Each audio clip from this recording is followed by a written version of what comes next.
నమస్తే, welcome to our channel. నేను ప్రియాంకరావు. జగన్మోహన్ రెడ్డి గారి ఇంటి ముందు ఒక ఫ్లెక్సీ వెలిసింది. ఆ ఫ్లెక్సీ దేనికి సంబంధించింది? జగన్మోహన్ రెడ్డి గారి 2.0 మావిగన్ 2029. మరి మావిగన్ ప్రతిపాదనకు సంబంధించి ఈయన ఒక మాట కూడా చెప్పారు, 1 ఫ్లాగ్ 1 నేషన్ 1 ఎజెండా అని. మరి జగన్మోహన్ రెడ్డి గారి మీద ప్రతి ఒక్కరు విమర్శలు చేస్తున్నారు. 1 ఎజెండా అన్నారు, మీ ఎజెండా ఏంటి అని. సో దీని మీద డిస్కస్ చేద్దాం. మనతో మాట్లాడడానికి టీడీపీ స్పోక్స్ పర్సన్ సూర్య దేవరలత గారు ఉన్నారు. ఆవిడని అడిగి మరిన్ని విషయాలు తెలుసుకుందాం. నమస్కారం మ్యామ్. నమస్తే మ్యామ్, అంటే ఫ్లెక్సీలు మళ్ళీ రచ్చ రాజేస్తున్నాయి అని ఒక టాక్ నడుస్తుంది. వాస్తవానికి ఆ ఫ్లెక్సీలో నాకు ఒక్కటి అర్థం కాలేదు. 1 నేషన్ 1 ఫ్లాగ్ 1 ఎజెండా అన్నారు. 1 ఎజెండా అనేది ఎలక్షన్కి మారిపోతుందా, లేదా పార్టీ కంటూ ఒకటే ఎజెండా ఉంటుందా? దేన్ని బేస్ చేసుకుని 1 ఎజెండా అని జగన్మోహన్ రెడ్డి గారు అంటున్నారు? ఒక పార్టీ ఒక జెండా ఒక అజెండా అన్నారు కదా. ఆయన ప్రతిసారి మీరు చూడండి, ఆయన అజెండాలు ఎప్పటికప్పుడు మారిపోతూనే ఉంటాయి. మనం ఫస్ట్ చూసినప్పుడు, ఫస్ట్ అపోజిషన్ లో ఉన్నప్పుడు ఏమన్నాడంటే అమరావతి రాజధాని అన్నాడు. తర్వాత ఎలక్షన్లకు గెలిచిన తర్వాత ఏమన్నాడు, 3 రాజధానులు అన్నారు. 2014లో అమరావతి అన్నారు, 2019లో 3 రాజధానులు. ఇప్పుడు 2026కు వచ్చినప్పటికి మావిగన్ అంటే వైజాగ్ ఏమైపోయింది? దాన్ని ఎందుకు వదిలేశారు? గాలికి వదిలేశారు. కర్నూలుని గాలికి వదిలేశారా? అంటే ఏంటి మీ ఉద్దేశమే? అంటే జగన్మోహన్ రెడ్డి ఏది చెప్పితే అది కరెక్ట్ అని గొర్రెల్లాగా అందరూ జనాలు ఊకొట్టాలా? అంటే ఇప్పుడు జగన్మోహన్ రెడ్డి మావిగన్ అని పెట్టడంలో యువతకు ఒక ఆదర్శం అంట, సమాజానికి ఒక అండ. సమాజానికి ఒక అండ అంట. ఆ పేరులో ఏమండ కనపడుతుంది? ఆ పేరుకు మీనింగ్ ఏంటో ఆయనే చెప్తే బాగుంటుంది. అది ఇప్పుడు అమరావతి అనే దానికి చాలా రకాలుగా మనకు హిందువులు మనకు ఒక హిస్టరీ ఉంది. అవును, అసలు అమరావతి అనే పేరుకే ఒక హిస్టరీ ఉంది. సరే, దాన్ని చెప్పుకోవటానికి భారతీయులందరికీ కానివ్వండి, హిందువులకు అందరికీ కానివ్వండి ఒక గర్వకారణంగా ఉంటుంది. సరే, ఈ మావిగన్కి ఒక మీనింగ్ ఆయన చెప్పచ్చు కదా. ఏంటి 3 జిల్లాలు కలిస్తే ఇంకా ఇప్పుడు చిత్తూరు జిల్లా వాళ్ళు చిత్తూరు చీ పెట్టండి అంటాడు, తిరుపతి వాళ్ళు టీ పెట్టండి అంటారు. అట్లా మొత్తం ఉన్న జిల్లాలన్నీ కలిపి ఆ జిల్లాలకంతా 1-2 లెటర్స్ తీసుకొని మొత్తం ఒక పెద్దది చదవండి అంటే అది క్యాపిటల్ సిటీ అనేది ఆ 3 జిల్లాల పేర్లకు కాదు కదా. కాదు మేడం. 3 జిల్లాల పేర్లకి క్యాపిటల్ సిటీ పేరు పెడతారా ఎవరైనా? ఇంక మిగతా జిల్లాలంతా గాలికి వదిలేస్తారా? సో ఇది ఖచ్చితంగా జగన్మోహన్ రెడ్డి గారు ఇంకోటి గన్ కల్చర్ తీసుకురావాలనేది. ఇప్పుడు మనం గతంలో చూసాం. ఫస్ట్ ఏమో ఆయన గొడ్డలి, అవును, ఎలక్షన్ బిఫోరు గొడ్డలి అలా ఆయుధం.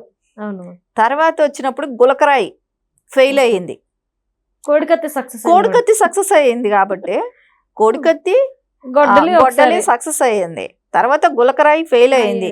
ఇప్పుడు ఏమంటే గన్ను. ఓకే, ఇప్పుడు గన్ అని తీసుకున్నారనమాట. గుంటూరు అంటే గన్ను, అంతే కదా. జగన్ గుంటూరులో గన్, జగన్ లో గన్, రెండు అంటే గన్ అనేది ఇప్పుడు యువతకి ఆదర్శం అంట. అసలు ఏం మాట్లాడుతున్నారు, ఏం చేద్దాం అనుకుంటున్నారు? దేశ భవిష్యత్తు గురించి ఆలోచిస్తున్నారా, లేకుంటే రేపు పొద్దున గన్ కల్చర్ తీసుకురావాలనుకుంటున్నారా? సో ఆ పేరుకు మీనింగ్ ఏంటని చెప్పగలుగుతున్నారా? ఎందుకు ఇలాంటివన్నీ చేస్తున్నారు? అంటే ఫ్లెక్సీలు మేడం, నాకు అర్థం కాదు ఏంటంటే రప్ప నరుకుతాము, లేదంటే వచ్చిన తర్వాత మీ తాట తీస్తాము, ఇలాంటి ఫ్లెక్సీలు పెట్టుబడి ఇప్పటికే జనాలు చేదరించుకుంటున్నారు. ఏంటి ఫ్లెక్సీలు అని మళ్ళీ ఇప్పుడు ఒక కొత్త రకం. ఈ ఫ్లెక్సీలతో ఏం చేద్దాం అనుకుంటున్నారు? అంటే మీరు చూస్తుంటే వాళ్ళ ఆలోచన అంతా కూడా ఎట్లా ఉందంటే, ఇప్పుడు రాధాకృష్ణ గారి గురించి చెప్తున్నారు కదా. రేపు పొద్దున ఆయన గెలిచిన తర్వాత మొత్తం అంటే ఆంధ్రప్రదేశ్లో అన్ని చోట్ల కేసులు పెట్టి ఆయన ఆ రకంగా ఇబ్బంది పెడతానని ప్రతి స్టేషన్కి రప్పిస్తానని చెప్తున్నారు. అంటే మీ పేరు గురించి ఉచ్చరించిన దాని గురించి చెప్పిన దానికి ఆయన అలా చేస్తానని అంటున్నారని అంటే ఎంత కక్ష అనేది వాళ్ళలా కనపడుతుంది. అంటే పరిపాలించడం కోసం కాదు, ఆయన కక్షలు తీర్చుకోవటం కోసం అధికారం రావాలా? ఇది ఎంత దారుణమైన పరిస్థితి. ఇది ప్రజలు ఆలోచించరా? మరి ఖచ్చితంగా ఇది ప్రజలు ఆలోచిస్తారు. అంటే డెవలప్ చేద్దాం అనే దానికన్నా కూడా కక్ష తీర్చుకోవాలి అనే దాని గురించి అధికారం రావాలి అని అనుకుంటున్నారు అని అంటే ఇది ఎంతవరకు కరెక్ట్? సో దీని మూలన మనకేం యూజ్ ఉంటుంది అనేది ప్రజలు ఆలోచిస్తారు. ఎందుకంటే ఎక్కడైనా సరే ఒక రాష్ట్రం అభివృద్ధి చెందితే ప్రజలకు ఉపయోగం, అంతేగాని నీ కక్ష తీర్చుకోవటానికి నీకు సీఎం పదవిలో కూర్చోపెట్టాలని ఆశపడుతున్నావు కదా, ఆటి మూలన ప్రజలకి ఏం లాభం ఉంటుందో చెప్పండి? వాళ్ళ కుటుంబాలు ఏమైనా బాగుపడతాయా? వాళ్ళకి ఏమైనా ఉపాధి దొరుకుతుందా? ఏముంటుందో చెప్పండి?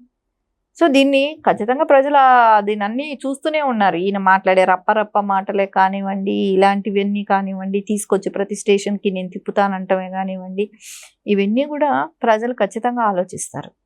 కానీ ఇప్పుడు ప్రజలు ఆలోచిస్తారు అని మీరు బాగానే చెప్తున్నారు. మావి గన్ అంటే మీరు గన్ కల్చర్ అన్నారు. కానీ ఆల్రెడీ జగన్మోహన్ రెడ్డి గారు గంజాయి కల్చర్ తీసుకొచ్చేసరిగా ఫెయిల్ అయిందిగా. అంటే యువతకి కావాల్సింది ఏంటి? గంజాయి, గన్ను, మాదక ద్రవ్యాలు, డ్రగ్స్. ఆల్రెడీ ఒక కంటైనర్ పట్టుకున్న రోజులు ఉన్నాయి గతంలో ఆయన సీఎంగా ఉన్నప్పుడు. అంటే ఒక కంటైనర్గా డ్రగ్ వచ్చి మనకు ఆంధ్రప్రదేశ్ బోర్డర్లో వచ్చింది, అక్కడికి వచ్చింది అని అంటే అది దేశం మొత్తానికి సప్లై చేసే ప్లేస్గా తయారైంది. లాస్ట్ మీరు చూడండి, ఇంకా నెక్స్ట్ కానీ ఇట్లాంటివి కానీ చేస్తే ఒకవేళ మేబీ 29 జగన్మోహన్ రెడ్డి లాంటి వాళ్ళు కానీ ఇట్లాంటివి ప్రోత్సహించు ఇంకోటో చేశారని అంటే రాష్ట్రాన్ని అల్లకల్లోలం చేసే పరిస్థితికి తీసుకొస్తారు. అది ఖచ్చితంగా నారా చంద్రబాబు నాయుడు కానివ్వండి, కూటమి ప్రభుత్వం అంతా కానివ్వండి, దాన్ని ఎట్లాగో రానివో అడ్డుకోగలుగుతారు. ఒక యువతను ఒక ఆదర్శప్రాయంగా తీసుకెళ్లాలనే ప్రయత్నం చేస్తున్నారు. కానీ ఇలా అయిన గంజాయి, డ్రగ్స్, గన్ కల్చరు ఇవన్నీ తీసుకొచ్చి యువతను పాడు చేయాలని చూస్తున్నారు ఇక్కడ. సో ఖచ్చితంగా జగన్మోహన్ రెడ్డి ఏదైతే కలగంటున్నారో ఆ కళ ఎప్పటికీ కూడా నెరవేరదు. దీనికి అదే యువతకు కూడా తెలుసు. మనకు ఉద్యోగ అవకాశాలు ఉండాలి, అంతేగాని గతంలో చదువుకున్న వాళ్ళందరూ కూడా వాలంటరీలుగా ఉండాలి అని ఏ యువత అయితే కోరుకోదు కదా. మంచి సాఫ్ట్వేర్ కంపెనీస్ రావాలి, ఇండస్ట్రీలు కానీ మంచి ఇండస్ట్రీలు కానీ వచ్చాయంటే, ఫ్యాక్టరీలు అవన్నీ పడ్డాయంటే మంచి ఉద్యోగ అవకాశాలు ఉంటాయి, ఇవన్నీ ఆలోచిస్తారు. అంతేగాని జగన్మోహన్ రెడ్డి గారికి ఓటేసి రేపు గంజాయి, డ్రగ్స్, గన్ కల్చరు, గొడ్డలి, రప్ప వీటితో యువత జీవితాలను పాడు చేసుకోవాలని అయితే యువత కూడా కోరుకోదు. Right. Thank you so much. నమస్తే.